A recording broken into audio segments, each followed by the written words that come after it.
me now move to Mr. George Gyan Baffour, the Chairman of the Government Planning Commission of Ghana and Senior Policy Advisor to the Minister. The floor is yours.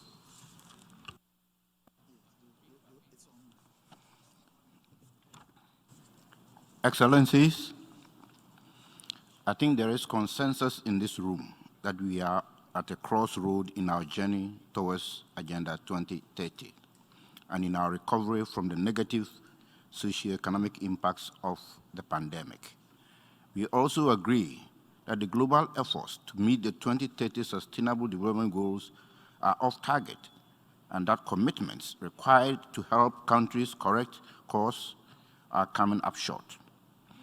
Efforts by developing countries at building back better from the ravages of the pandemic have been severely undermined by the lack of access to vaccines and financial resources, and in recent times by the rising geopolitical tensions which are impacting commodity prices and raising financial market volatility. Undoubtedly, these global headwinds and uncertainties have made the quest to build back better and achieve the SDGs more daunting.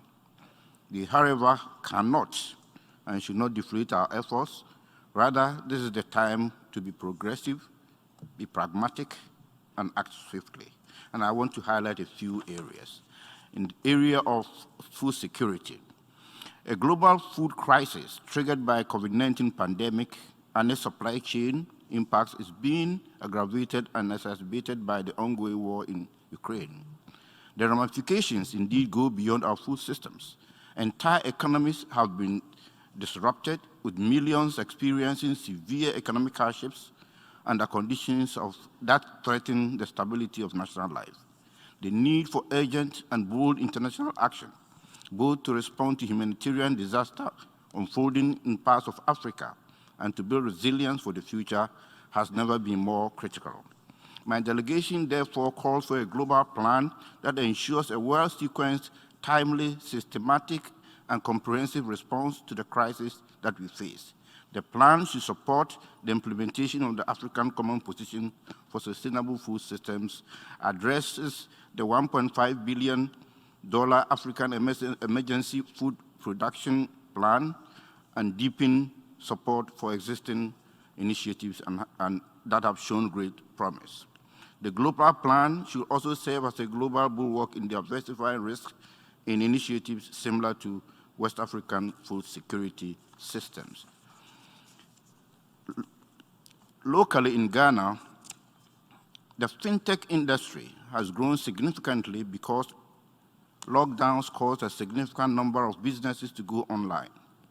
It is estimated that as much as 79% of retail business was conducted online during the lockdown period, and the value of mobile money transactions stood at about $99 billion, exceeding check and cash transactions valued at about $29 billion in 2020. And this will actually go well for including almost everybody in taking people along, especially the unbankable. Sustainability-linked bonds and loans have also turned out to be the fastest growing category of sustainable debt and accounted for more than $530 billion in issuances in 2021.